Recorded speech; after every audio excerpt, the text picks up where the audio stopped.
It's obvious that you listen to this show to hear about and support other people's dreams. But what about yours? What is your dream project?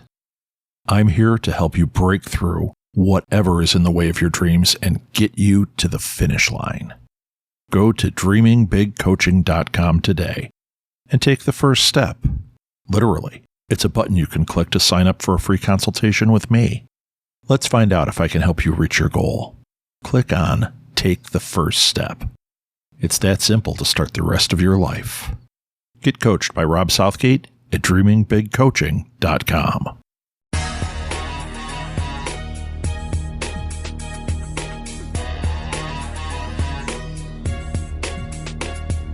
Welcome back to Tour de Cons, the podcast that features interviews with creators and panels that you would hear at different cons and other really cool con-type content.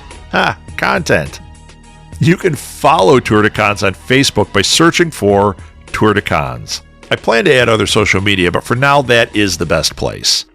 You can send me an email directly to rob@smgpods.com if you have questions or comments or a suggestion for us.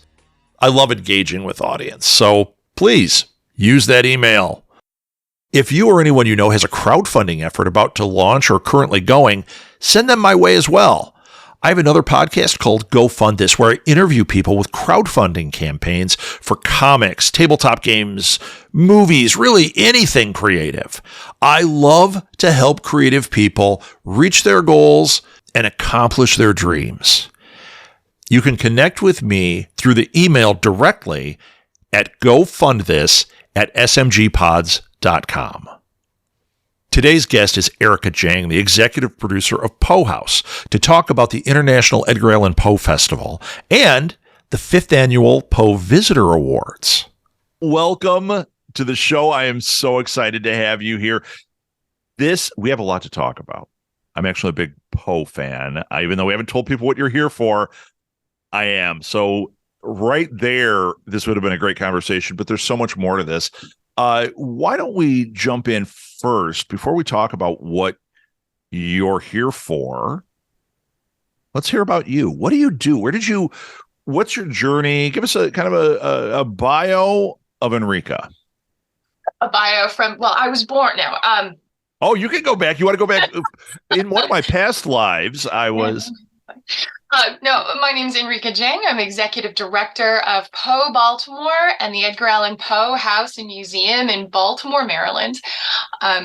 I've been with Poe now for about 6 years. Poe House in Baltimore is the last surviving home in the city where Poe and his family were known to have lived.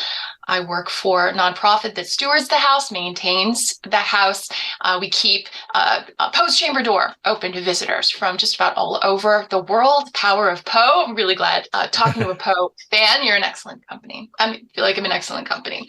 But Poe Baltimore, as a nonprofit, we keep Poe House open. But the second part of our mission is to draw a direct line from Poe to the present day, share with people the outsized impact that Poe's had on popular culture, and really celebrate Poe's legacy in Baltimore and beyond.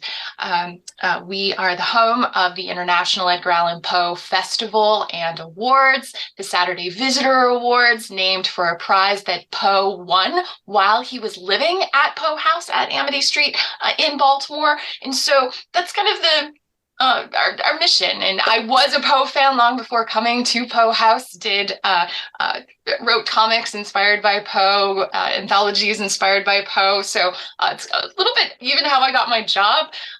When I was interviewing for the director's position, that they had seen, oh, you've written some books inspired by Poe on your resume. Do you think you could still sell bobbleheads in the gift shop? I'm like, I write comics. Of course I can sell. I can do, totally. Right. Big, huge fan. And that's how I got my job. So you have to really love Poe just to be in this world. And it's really, really cool. Power of Poe. Exciting. Yeah, Power of Poe. Well, I wasn't kidding that I'm a fan. Poe was one of my early introductions into horror literature. And it was funny because we studied it in like junior high. We had to read The Raven in junior high. And, that's a great entry point. But before we had read that, I remember I had gotten a like anthology of Poe. I don't know if you remember this book. It was a big fat anthology that had kind of orange and black and gray on the cover. I've seen it We like sell on that one. okay. We sell it in the gift shop. Okay, when I come, I'm going to buy one because I lost mine years ago. I loved it. I loved it. So when we got to the Raven, I was like, "Oh my God, I know the Raven!" And I actually remember, like, had it memorized by the time we learned it in junior high. So to me, it was like, "Oh yeah, let's talk about all the little pieces of it." Uh, Poe is one of those. So I've been a lifelong horror fan, and I think it was Poe that was the entry point.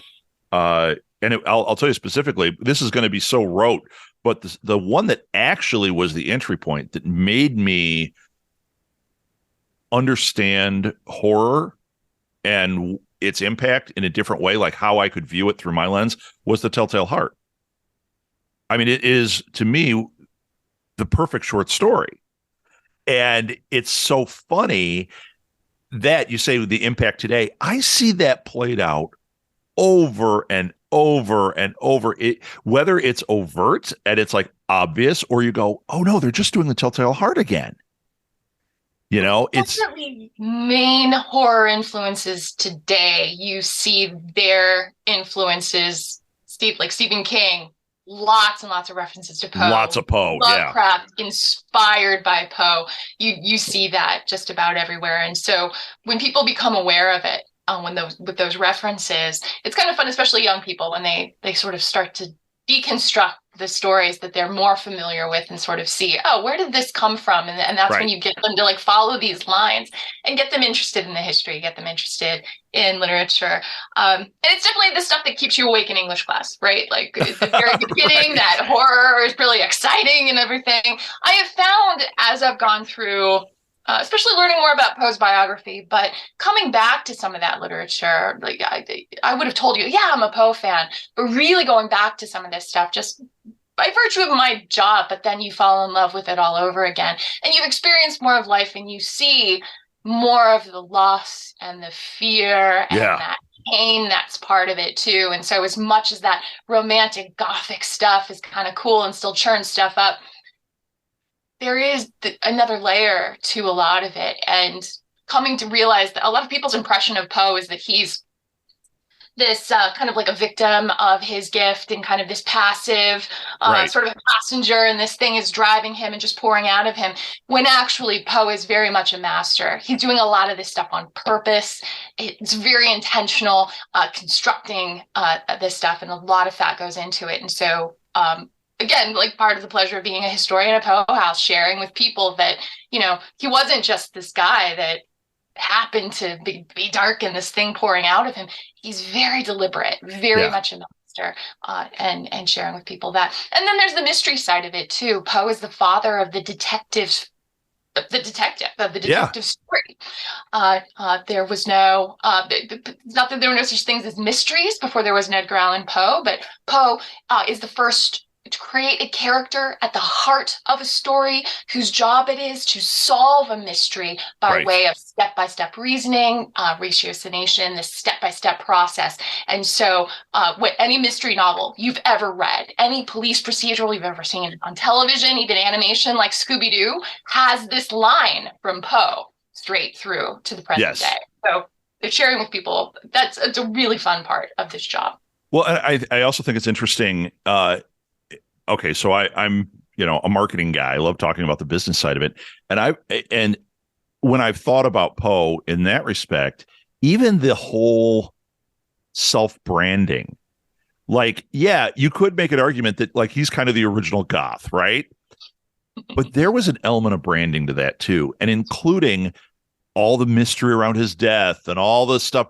He's like the original conspiracy theory and the original goth guy, but that was all. I mean, yeah, some of it is natural and some of it is he understood, I live this character, I make this character.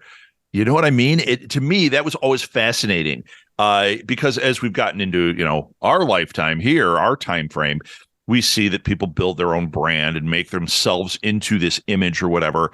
And it's easier to tell what's not pure and what is. And with Poe, I believe that, yes, he had an alcohol problem. And yes, he was macabre, but in reality, he also was playing into a type. It sold books, you know?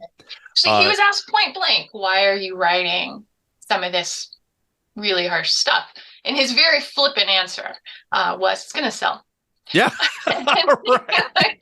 You're going to sell magazine subscriptions, and that's what we're doing. That's why we're doing it. More seriously, though, Poe, felt that literature should make you feel something powerful. Art should make you feel something powerful.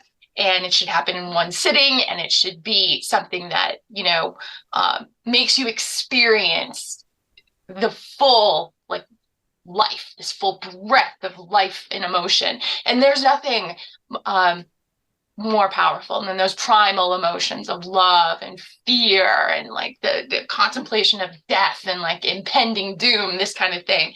And so Poe's very much, again, intentional in that. And he feels very strongly about that, and says so. There's a whole body of work that people don't read from Poe. He was a noted critic. One of those, almost the original hipster in a way. All the things you thought were cool about literature, he would explain to you why they were not cool and what you should be paying attention to instead. And he was noted for it, made enemies for it, which is where a lot of that conspiracy stuff happens at the end of his life. But he had such strong thoughts about literature. Much of what he taught about the short story, as you mentioned, is still taught today. Right. So all of that's still here. So sort of, again, revealing the lines to the present day, to the new generation, younger generation, where they can kind of follow the line back to Poe. It's very rewarding. Yeah. Well, okay. So you're here. We're talking about what's coming up. You've got submissions for the 5th annual Poe Visitor Awards. And the Visitor Awards, I was reading about this. This is the name came from his first win when he submitted a short story or something, or what? Tell me the story of the Visitor Awards. Well, we have poetry dating back to Edgar Allan Poe's teens. One of those emo kids writing in a notebook. I'm not really making fun of him. No, you're not. Hey, I've got one of them. I'm still one of them. Not a teenager. I've got one upstairs. One of them. But writing in a notebook, and he even manages to self-publish some poetry. When he comes to Baltimore, though, he sees that there's a little bit of money perhaps to be made submitting short stories to the burgeoning magazine industry of the day. Sure. And some people don't actually know this. Poe had an older brother, Henry Leonard Poe, who was also a writer. And his brother introduces him to some of the literary community in Baltimore, which is a very important literary city. To this day, but very important literary city in Poe's day, 3rd largest city in the United States. So Poe sees there's a little bit of money to be made, submitting short stories, begins to do this, and he actually does achieve a little bit of success submitting these stories. He doesn't win some of these contests, but he gets published. And so it was very common that a lot of these contests would solicit these pieces from writers, publish them, not pay them, but still publish them in the content. And that still happens even to this day. But while Poe is living at Amity Street in Baltimore, he wins first prize for a story called Manuscript Found in a Bottle from the Baltimore Saturday Visitor. This is a periodical in Baltimore. He wins $50, a nice chunk of change. Oh, wow, $50. Struggling writer at this time. And some people don't realize Poe was one of the first American writers to support himself entirely by his pen. He has no family money to fall back on. He has no other career that he's pursuing. And so this is the first money that Poe receives professionally for his work. Money's always good when you're trying to be a pro. And this is the prize that kind of gets him noticed. The cachet of that first place prize gets him noticed by more of the literary community. He begins to network and parlays this eventually to his first job as an editor, and eventually moves on to Richmond to the Southern Literary Messenger. So that prize is pretty significant. That short story, very important. And you see, when you come to Poe House, you can see a list of the works that Poe wrote. Not necessarily the most famous of the works. Some of them have been adapted to screen, Berenice, Morella, this kind of thing. But a lot of fun, those stories, but you see the young writer at work. So the Poe Baltimore, when we were sort of conceptualizing the festival, really celebrating Poe's impact in literature around the world, we see visitors come to Baltimore. Baltimore really does embrace Poe. He's buried not very far from Poe House too, so we do see just people from everywhere, and we see an incredible breadth of work. And the idea was that Poe begins his professional writing career at Amity Street. We should be honoring and the new generation of artists and writers who continue to be inspired by Poe. And that can come in just about any form. Like Poe has been translated to languages all over the world. He's been adapted to screen, page, film, radio plays. You just have just about any medium, any genre where Poe has been adapted or original works inspired by Poe. And so we start to see this really wonderful stuff. We really wanted to share this history and then also continue this tradition of recognizing that incredible work. And so Baltimore Saturday Visitors were born. Saturday Visitor Awards, honoring a new generation of artists and writers inspired by Poe. Yeah, I think it's interesting that when I was reading through some of the entries, it can be whatever medium, which I think is interesting. A lot of times when I see people doing something like this, it's like, we want short stories or we want, only films. But you have film, you have audio, you have art, whatever was inspired by Poe. Man, there's got to be a lot that comes in, because I see his influence across so many different mediums. It's got to be just the greatest. As somebody who is a fan, I would love to see this. We do see some really, really great stuff. And I see work being created out there that I wish people would submit for the awards, actually, because again, as you say, it's everywhere. Yeah. But we've had beadwork, we've had complete musical compositions, entire operas, we've seen plays, we've seen film scripts, we've seen short films, feature films, we've seen just about everything. And people do ask, how can you compare, for instance, a children's book to a film? Like, how does that work? And the through line is Poe. So the awards are offered in two categories. The first is adaptations of Edgar Allan Poe's life or works. So much more of the classical adaptations that we see, but people do get incredibly creative with this. But using Poe's life or using Poe's actual words as the basis for the work, we would consider that adaptation. Whereas there's a second category, original works inspired by Poe. And there you see, maybe sequels, prequels. You might see Poe as a character. Poe as a pop culture icon. You see him showing up in, The Simpsons and South Park and right. Wednesday on Netflix and stuff. So Poe himself as a character is also sort of in this. And so that's where original works inspired by Poe, creative works that you see this through line to Poe, clearly inspired by a Poe, but might be ahistorical in that way. That's that second category. But that's the through line. It's adaptations of Poe's works, original works inspired by Poe, but Poe is the through line there. And every year we have a different slate of judges, and we're very fortunate to pull in a number of different Poe, we call them Poe places. So the Poe Museum in Baltimore, the Poe Museum in Richmond, Virginia, there's a cottage in New York City.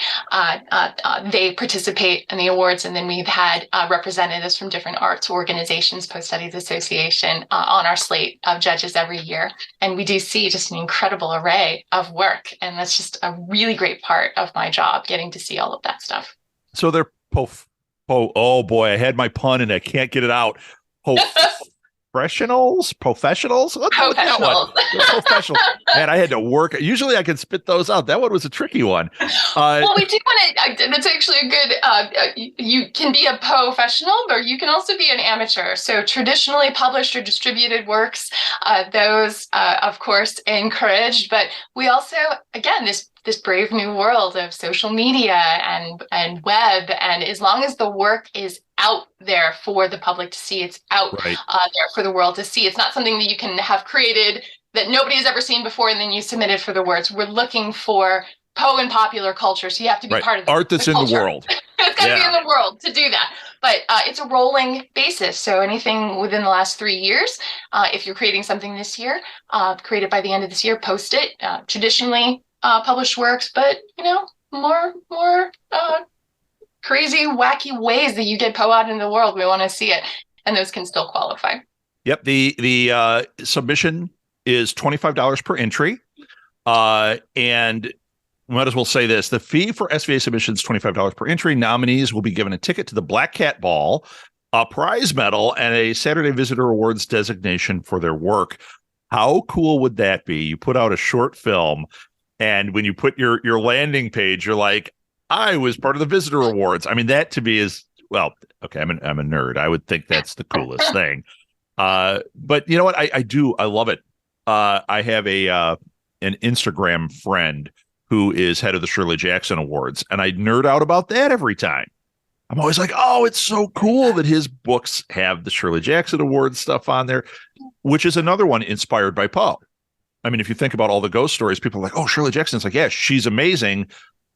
But come on, you tell me that's not inspired by some of that early work by Poe, where he was telling these stories of death and you can't read like The Lottery without the sharpness of that story. Right. Kind of think about like that kind of streak, that little streak in it. I think House on Haunted Hill or Hill House, that one, the one that was adapted for Netflix. To me, that is just a sequel to Poe's work. You know what I mean? Like, I'm going to put this family here and I'm going to tell this story, and it's going to be shocking, and it's going to be in this world that maybe, where like I remember in school when we read Fall of the House of Usher, and the way it impacted the people that I was in class with. Some of them it's like, but some of them it was like that's all they could talk about was that impact, and like, what was this story? Like, it's not what I thought it was going to be when I went into it.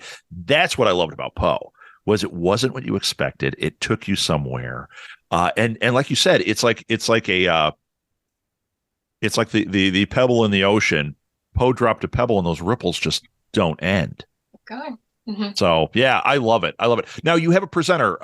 Rodney Barnes is going to be your presenter. Am I right? Yes, guest of honor. Really excited to have Sir Barnes coming out, and he is from Maryland, so we've been sort of teasing him. We're bringing him home, Annapolis, but close enough to Baltimore. Close enough. Close enough. I mean, you're eating the same crab, I'm sure. But we know Rodney was very generous, agreeing to be our guest of honor and presenter at the awards this year. He's been, being just inspiring work and just an incredible array of genres that he's working on. My poor husband, who's not a literary fan, he's a sports guy, and he's really looking forward to getting to talk to Rodney about his HBO documentaries on the sports side of stuff. But I want to talk to him about the comics. And my favorite thing that I heard was that he's working on a Blackula adaptation. What? Super excited about that. So what? I'm all in on that. But the man's amazing. It's just an incredible array of work. And as a fellow Maryland creator, we just could not resist inviting him out. I'm really excited. He'll be out there in October. Yeah. So if you're in the area, October 7th, right? That's when the ceremony is. If you're out there, festival, this is. Yeah. Poe Fest International is October 7th and 8th this year. Okay. The festival is a 2-day event held in the shadow of Poe House. 2 days of stage, vendors, food, music, performances, books, all celebrating Edgar Allan Poe. That event is free. It is an outdoor festival, street festival. And so anybody who might be on the East Coast wants to come out to Baltimore, especially kicking off the Halloween season. Super excited to have folks come out for that. And the awards nominees are announced in July and invited to come to the festival. And so if you come out, you'll be able to see their vendor tables if they choose to take us up on that. But then the award ceremony is held every year at the Black Cat Ball. That's our gala event, the official party of the festival. That is held at Westminster Hall. Black Cat Ball at Westminster Hall. And Westminster Hall is where Poe is, in fact, buried. So he tends to lurk in the back. He doesn't show his face at the party, but we know he's there. And Well, we there are a walk lot into the of building. paranormal ghost stories about the ghost of Poe being out there. So, Oh yes, lots and lots of them. But no, leave, leave a glass of red he's wine with on the us in table. See if he spirit drinks every it. year, and it is. We always have the festival on the closest anniversary to his death anniversary. So he died October 7th, 1849. Trivia question there, and that's when we have the festival, and it's sort of commemoration and a recognition too that Poe's death is still a mystery to this day. And that is one of the enduring fascinations of Poe's story. And as people are coming out to honor Poe, having a festival in his honor on his death anniversary seemed like a really cool thing. It is. It's super cool. So anyone that wants to submit, I will put links in the show notes. It's PoeFestivalInternational.com, Saturday Visitor Awards. Just saying it's not going to help you out. I guess I should do it. PoeInternationalFestival.com/Saturday-Visitor-Awards. But I'm going to put it in the show notes. So it's a link you can click on if you have something to submit. This is where you do it. Submission deadline is May 30th. So don't miss it. If you've got something cool, get it in there.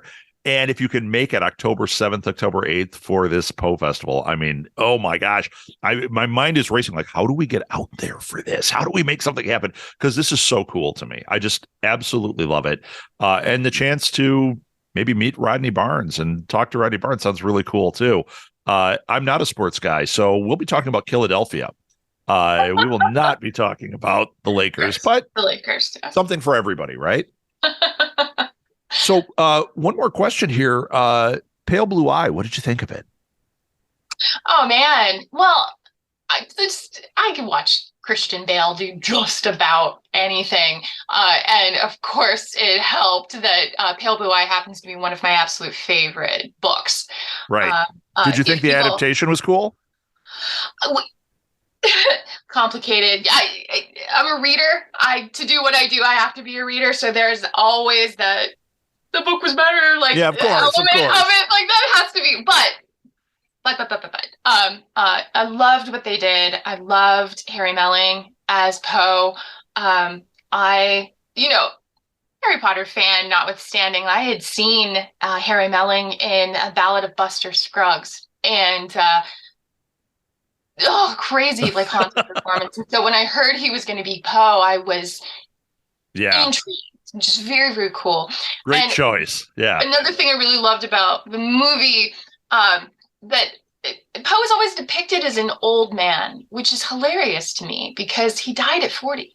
Right. And he was a very young man when he's writing these works that are still with us and still haunt us. And so for Poe to be perceived, he looked a little rough at the end of his life. There's no question about that. But at the same time, very young man. Writing these things, and so to see this young Poe at West Point was also just amazing. If people aren't familiar with the story, the idea is that Poe, as a cadet at West Point, is helping to solve a murder that has happened at the brand new academy. And I used to live up close to West Point, New York. We used to work at West Point. And so it was just incredible. All those touchstones for me. So I'm a terrible person to ask because I love all those things about it. Exact person to ask.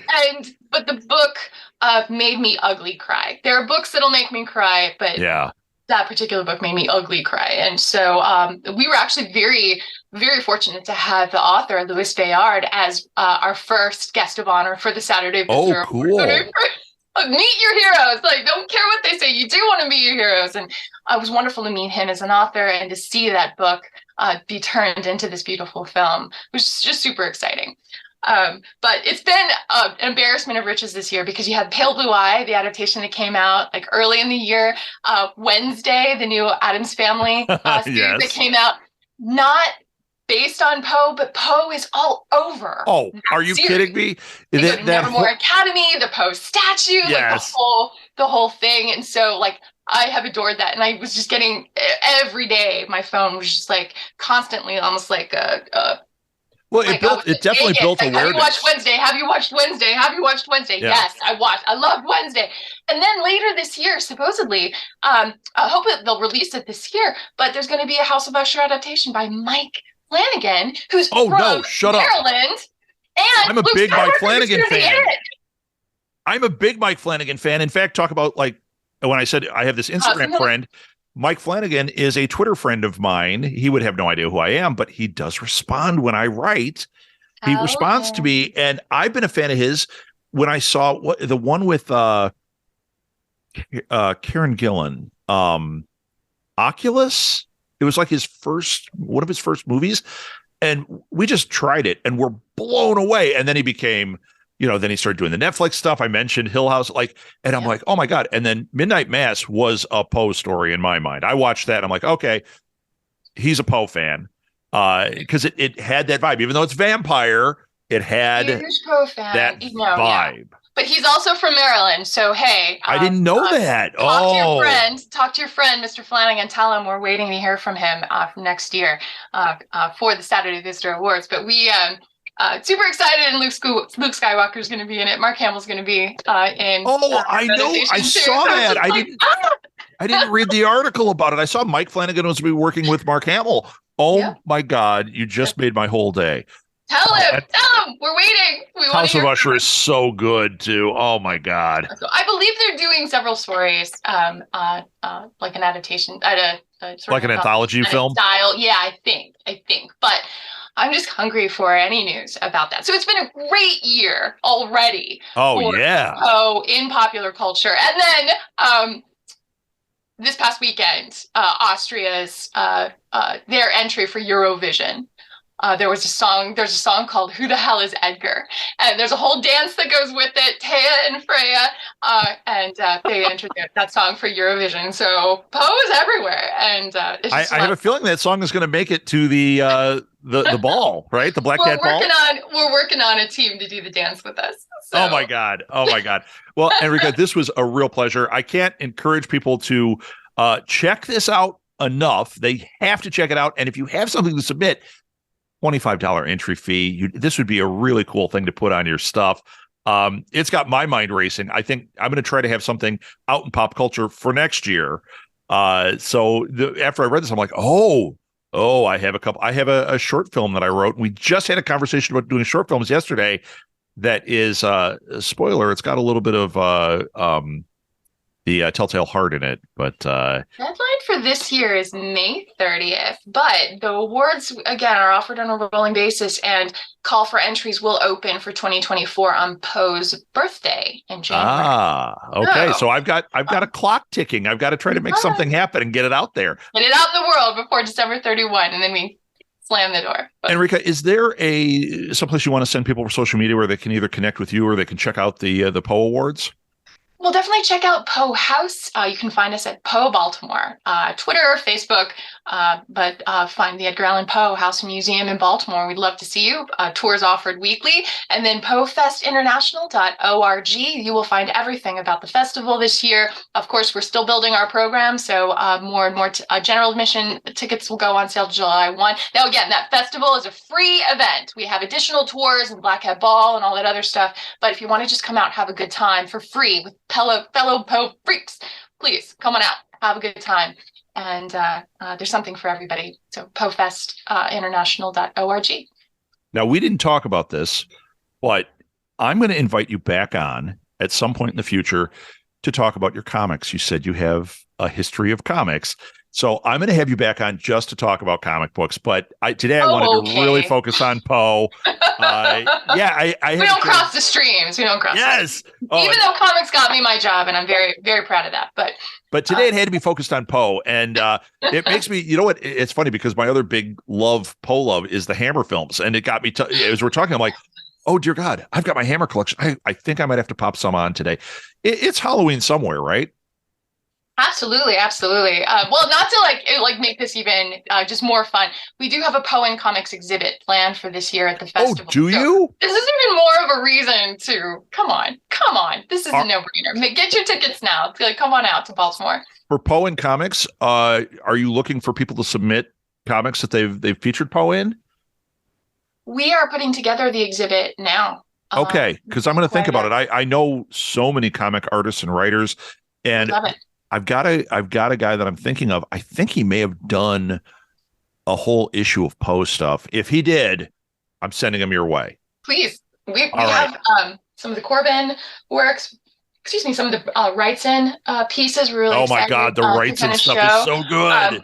We wish we had the originals, but we'll be able to show some of the pieces we have there. Poe Museum in Richmond did a Poe comics exhibit about 15 years ago, and as you very well know, quite a bit has happened with Poe and comics in the last 15 years. So we're going to see a lot of that in this exhibit, and it's just talking about crossing the street. It's just one of those things that just flowed together this year. Yeah. So great. Coming out.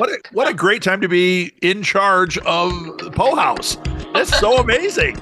All right. Well, Enrica, thank you so much for coming on. And everybody, check this out. Follow the links. Submit if you can. And if not, go to this Poe Festival. It's going to be just awesome. I'm so happy you came on. Enrica, good luck with all this, too. Thank you. See you in Baltimore. Thanks again for sharing all that great information about the International Poe Festival, and I really hope you get some incredible submissions for the Poe Visitor Awards from this audience. How cool would it be if we had a winner listening right now? You can find links to the International Edgar Allan Poe Festival and any links we discussed in the show notes. If you or anyone you know wants to guest on Tour de Cons, on my show Alley Chats, or on Go Fund This, send them my way.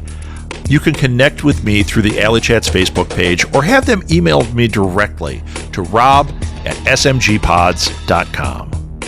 Tour de Cons is a production of Southgate Media Group, hosted, edited, and produced by me, Rob Southgate. Thanks again for listening to Tour de Cons. See you on the con floor.